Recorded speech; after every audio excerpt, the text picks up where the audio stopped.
Акшам шерфлерінің сқарылуын сұрметлі серджілер Милли телеканалының жаңлы эфирінде ачықлав программасы ве студияда Левиза Сидбилялова. Программамыз девамында бұл студиямызға Чешет район векілеріні давед етмеге девам етеміз. Бүгінді істесіна олмады ве студиямыздың бүгінгі мұсафыры Керит Шер мемориет башының муавины Дилевер Мильгазиев. Дилевер бе, селям алейкум, хош келдіңіз. Селям алейкум, Левиза.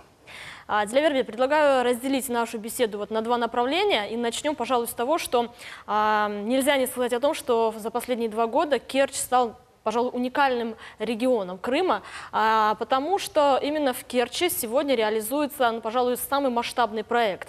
Это строительство Керченского моста. Знаем, что совсем недавно там уже началось возведение арок. Скажите, как проходят строительные работы и будет ли сдан в эксплуатацию мост в срок?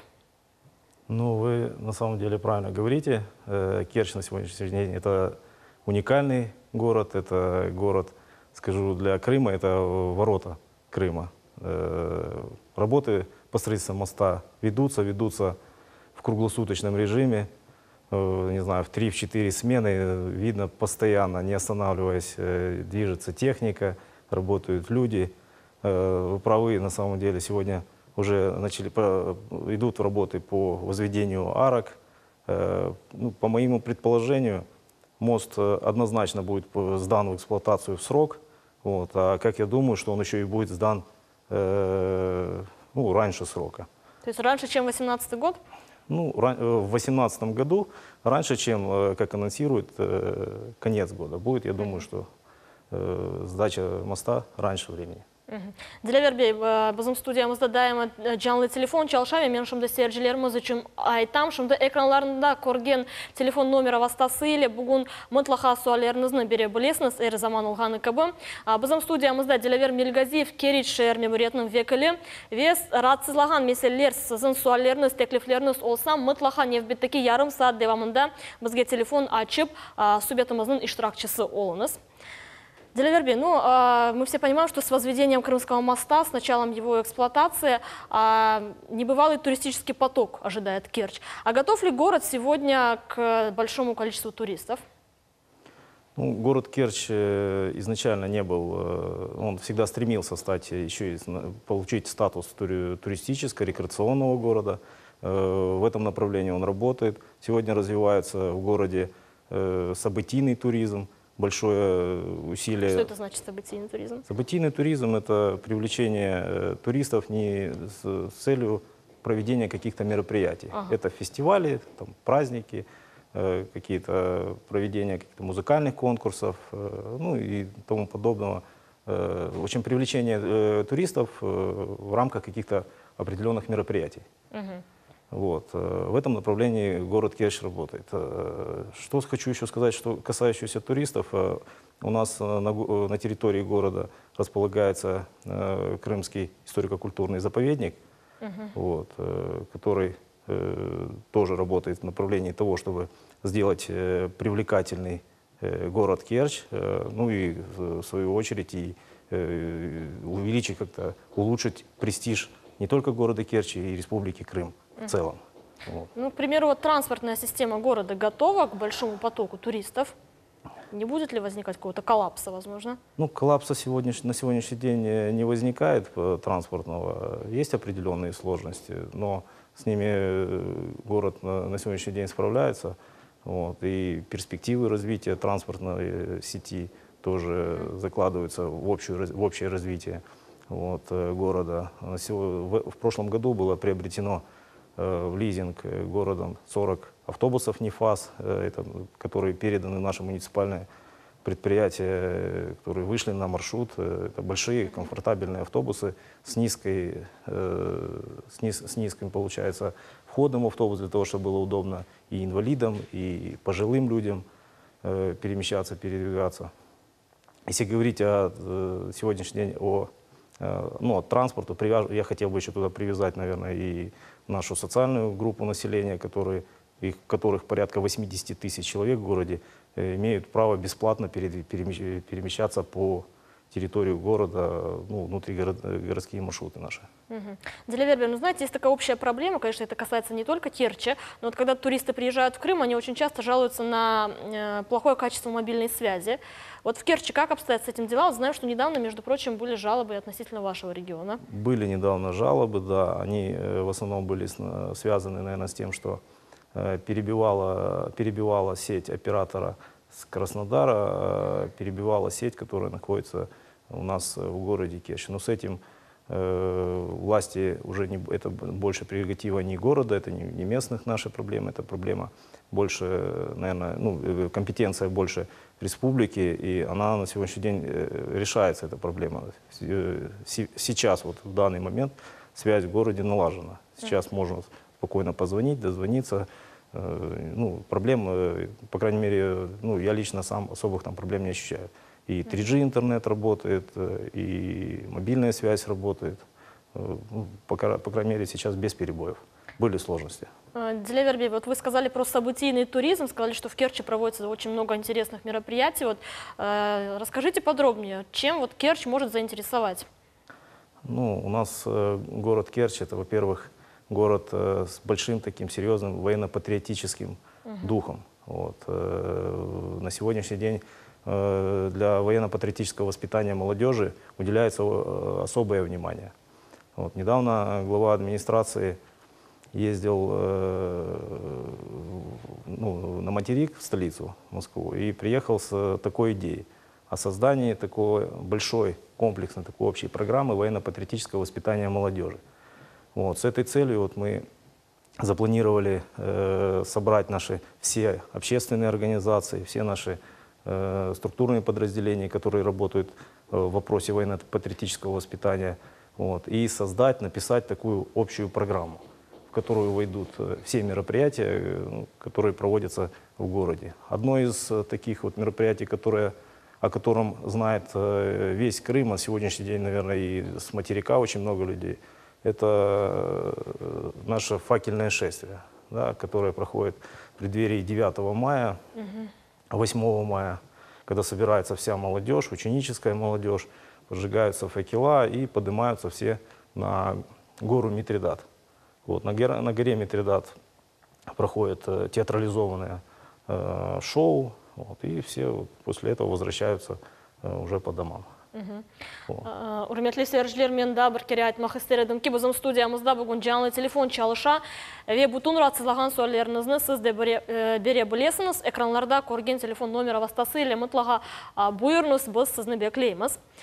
Диля Вербиева, ну вот начали говорить о культурных мероприятиях. Скажите, а вот ну, в Керчи действительно проживает не такое большое количество крымских татар, но все же вот для сохранения культуры, самобытности нашего народа, вот какие мероприятия проводятся в Керчи? Ну, я скажу так, все мероприятия, которые на сегодняшний день проходят в Крыму, республиканского значения, однозначно проходят и в городе Керчи. Вот, это и Дервиза Байрам, и Ураза Байрам.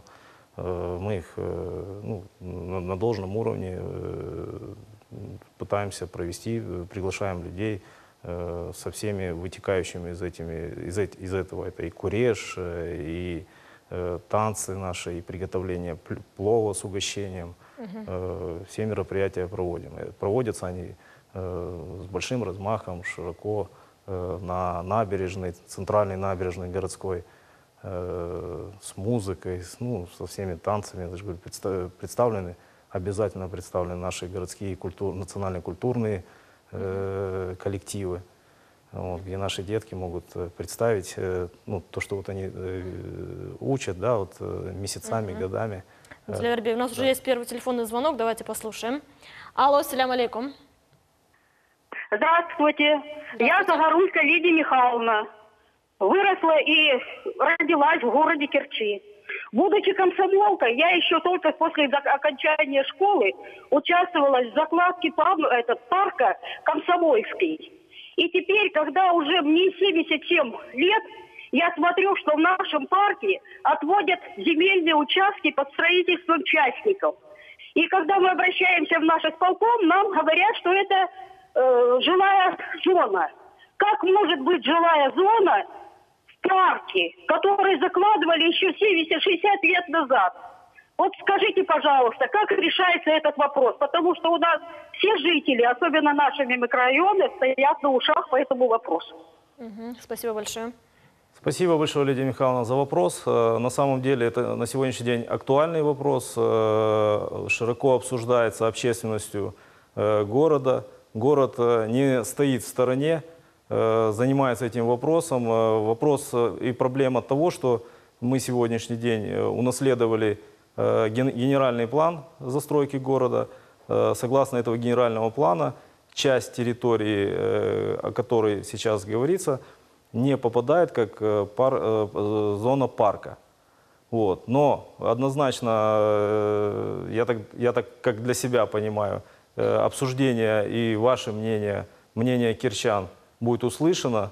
Этим вопросом занимается. Немножечко не моя компетенция именно данного вопроса, но знаю, что этим вопросом занимается мой коллега, который ведает именно этими вопросами. Спасибо большое. Диливербей, давайте поговорим все-таки об обустройстве реабилитированных граждан. Это вот вторая часть нашей беседы.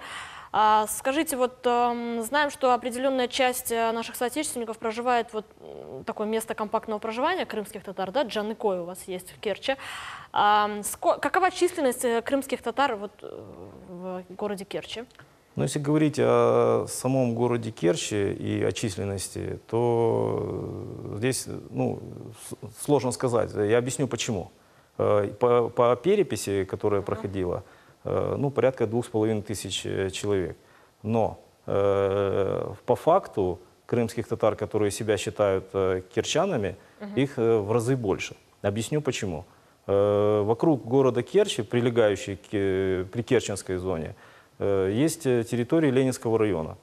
Это наша Октябрьская, Войково, Хадырлес, Войково, Хадырлес есть, Приозерная, еще и ряд советов, в которых проживает большое количество крымских татар. И они себя по своему внутреннему восприятию, многие из них, не все, многие из них себя воспринимают и позиционируют как именно керчане.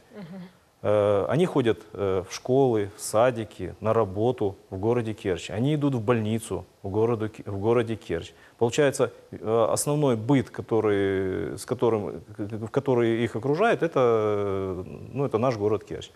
Поэтому говорить о том, что крымских татар в городе Керчи мало, 2000, 2500, это будет ошибочно. Зарегистрировано, да, такое количество. И второй момент. Говорить о месте компактного проживания. Есть такое место компактного проживания, немногочисленное, но оно есть. Это поселок Джаныкой, там порядка 9 улиц.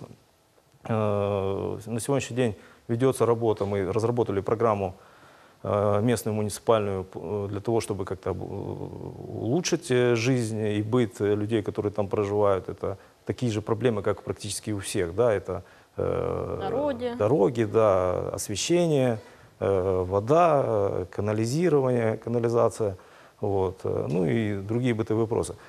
В этом году программа разработана, она на сегодняшний день пока не финансируется, но бюджет, он как бы гибкий, будут вноситься изменения, и мы в этом году предусмотрим, скорее всего, средства для того, чтобы восстановить частично освещение. Частично оно работает, но это те линии, которые очень сильно устарели уже, постоянно выходят из строя. В прошлом году поставили за счет средств муниципального бюджета, установили детскую площадку. Установили ее на территории поселка, есть Дом культуры на Сахарова. И во дворе этого Дома культуры установили детскую площадку. На этой детской площадке я сколько раз не приезжал туда, постоянно видел наших деток, которые нравятся. Ее еще немножко доработаем, мы там сейчас завезем песок, какие мелочи, там, пару штрихов осталось. Но оно уже есть. Силами где-то личными, где-то людей, которые там проживают, частично отсыпана дорога. Но это тоже недостаточно. Сегодняшний день ведется работа по тому, чтобы закадастрировать улицы,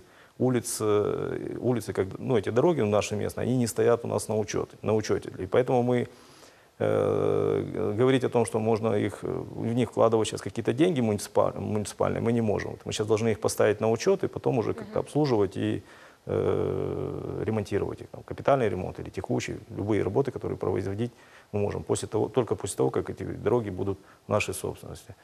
Вот. Есть одна сложность поселка, с которой тоже мы уже много лет боремся, это наши водоводы, которые были построены там, в 90-х годах и не сданы в эксплуатацию. Вот. Дилавербей, давайте продолжим эту тему после телефонного звонка. У нас есть дозвонившийся. Алло, салям алейкум. Да. Буйрнус. Алейкум селям. Я татаржа айтамын жоқпын, русша айтайын. У меня два внука есть. И одному по медицинским показаниям очень нужен дефектологический детский сад. Вы скажите, вы где проживаете? Нас не... Чистополье. Нам сказали, что в Щелкино. Мы же все...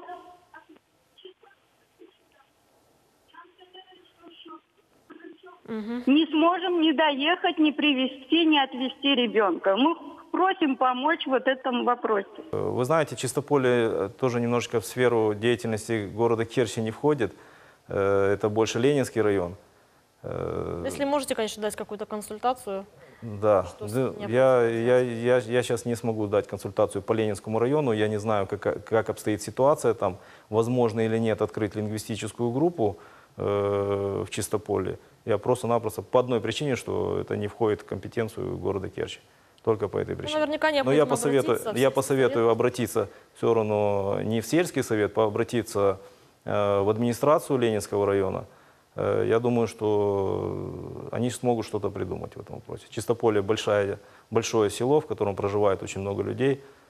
И на самом деле с Чистополья поехать в Щелкино, это просто, ну, это нереально. У нас есть еще один звонок, давайте послушаем. Алло, салям алейкум.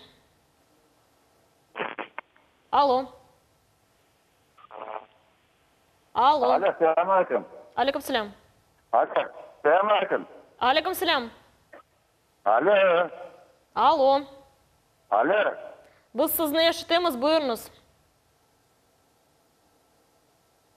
Бағымыз үзілді, да, бір кере телефон açsanız мұтлақа қабыл етерміз. Дилавербей, мы говорили про поселок Джаныкой. Вот скажите, а есть ли в поселке социальные объекты? То есть школа, детский сад? Есть, в поселке есть 10-я школа. Вот, там ходят наши детки, проблем никаких нет. У нас по нашим муниципальным программам 10-я школа пока еще не попала, мы просматриваем просто приоритеты, те уже школы, которые уже просят уже вот-вот уже, уже все дальше. Необходимость есть срочное что-то делать, вот мы идем пока по этим школам. В этом году предусмотрено 48 миллионов средств из местного бюджета для того, чтобы делать реконструкции, ремонты, там, и кровли, и и ремонт пищеблоков, и замена окон. Вот. Мы идем в этом вопросе. Поселок развивается. Да. Поселок развиваться будет однозначно. Дилавербей, скажите, а в вашем районе была ли в прошлом году реализована программы, точнее, по выдаче материальной помощи на достройку жилья реабилитированным и по выкупу жилья? Вот в районах Крыма очень успешно эта программа была воплощена. Да, у нас была эта программа, но, к сожалению, программа не реализовывалась по городам, по всем городам не реализовывалась, что касается выкупа жилья, реализовывалась по районам. По одной причине, которую объяснял нам Госкомнадз, по причине того, что квадрат жилья в городе выше намного, чем в районе. И поэтому было принято решение выкупать жилье только в районах. Вот. Но город участвует в федеральной целевой программе по социально-экономическому развитию Крыма и города Севастополя. Вот. По этой программе в городе запланировано строительство 72-квартирного жилого дома. По программе принятой программе, скорее всего, будет сдано в 2018 году. Запланирована сдача жилого дома в эксплуатацию в 2018 году. Вот я пользуюсь как раз этим вот временем, которое мне предоставлено. Хочу попросить наших жителей, которые зарегистрированы в городе Керчи и стоят на квартирном учете, чтобы они пришли в отдел учета и регистрации распределения жилья и обновили свои документы. Потому что эта работа сейчас уже проводится. Землю для строительства этого дома мы уже предоставили, всю документацию мы предоставили службу капитального строительства. Сегодняшний день разрабатывается проект, и я думаю, что в следующем году уже начнется строительство этого жилого дома. Вот. Что касается материальной помощи на завершение жилья, деньги поступили, деньги распределены, и на сегодняшний день опять ведется работа, потому чтобы принимаем заявление для того, чтобы предоставить материальную помощь на завершение жилья. Сколько семей у вас получили эту помощь? Заявлений в прошлом году было 5. Вот. Из этих 5 заявлений пакет документов соответствовал тому, чтобы предоставить материальную помощь, всего 1. Предоставили 1 человеку.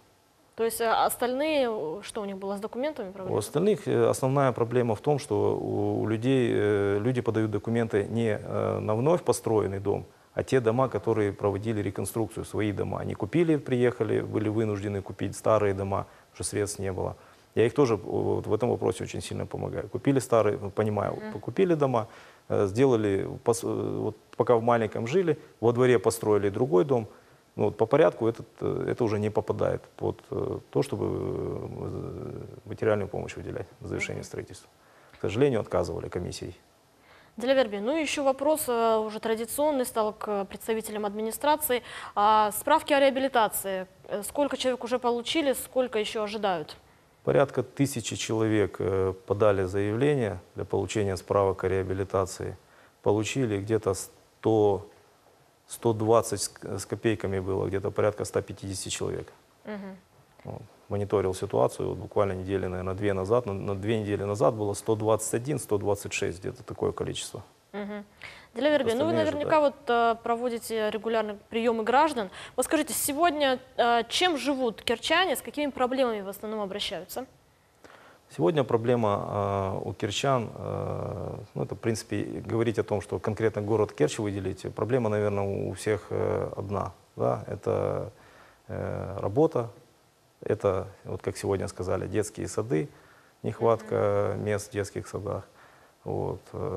Это наши дороги, вот. Это наши коммунальные услуги. Ну, это то, с чем каждый день человек сталкивается. Те вопросы, которые в компетенции, те вопросы, которые мы можем сами решить, мы их решаем. Те, которые мы решить не можем, мы обращаемся в вышестоящие органы, пытаемся решить уже через вышестоящие органы. В сегодняшний день городу Керчи уделяется особое внимание республиканскими властями, под пристальным, мы все видим, да, что происходит под пристальным вниманием и правоохранительных органов, и органов исполнительной власти Республики Крым. Вот, поэтому порядок в городе в ближайшее время в любом случае будет. Диляверби, ну вот у нас программа подходит к концу, уже буквально вот 2 минутки осталось. Нельзя не сказать еще о спортивной жизни Керчи. Знаем, что у вас очень много спортсменов, наших соотечественников. Вот, к примеру, Эмин Сафершаев, это вот, ну, первое, что приходит на ум. Вот как администрация поддерживает наших спортсменов? Администрация, я вот могу гордиться, наверное, тем, что на сегодняшний день мы вывели наш основной спортивный объект, который есть в городе Керчь. Это стадион 50 лет октября, в котором находится ДЮ КФП, детский юношеский клуб физической подготовки. В нем занимается где-то 900 деток. Это я говорю сейчас об одном спортивном объекте. Там проведены ремонты в туалетах, проведены ремонты в раздевалках, отремонтировано полностью, пересеяно спортивное футбольное наше поле, делается ремонт трибун. В чем моя гордость? В том, что этот объект, эти все мероприятия выполняет практически сам, вот, зарабатывая деньги за счет где-то аренды, где-то за счет просто своего ума, экономя на тех средствах, вот, допустим, получили средства на покупку поля, прошли через 44-й ФЗ, сделали все правильно, сэкономили средства, остались эти деньги, перераспределились, сделали, допустим, ремонт раздевалки. Правильное профессиональное управление этим объектом. На сегодняшний день, что мы вернусь к Комсомольскому парку. Рассматривался вопрос сделать Комсомольский парк оставив его парком со спортивной направленностью. В прошлом году установили в Комсомольском парке детскую площадку, рядом с детской площадкой, площадку для занятия воркаутом. Ну, не знаю, все были довольны, я не видел человека, который бы сказал, вы неправильно сделали. Но у нас на территории 50 лет октября, вот подведу сейчас к парку, находится экстрим-парк. Вот, и много очень просьб было, учитывая, что отдаленность от шаговой доступности неудобно было детям. Просили, чтобы это было где-то поближе. Вот, рассматривался вопрос, что это будет Комсомольский парк. Вот, учитывая напряженную обстановку вокруг Комсомольского парка, этот вопрос снят. На сегодняшний день будет рядом с Комсомольским парком, но не в парке будет расположен этот экстрим-парк. Делевербе, чок сагулно, что посетили нашу студию, ответили на наши вопросы, на вопросы наших телезрителей. Наше эфирное время подошло к концу. Будем рады вас видеть снова. Саумс. Құрметлі сeyirciler, мені хатırlatan, бүгін студиямыздың мұсафыры Керич шер мемуриет башының муавины Делевер Мельгазиев олды. Ачықлав программасы сізлерінен сағылықлаша, ақшамларыңыз рад кешсін. Көршмек үзіре, сағылық не қалыңыз.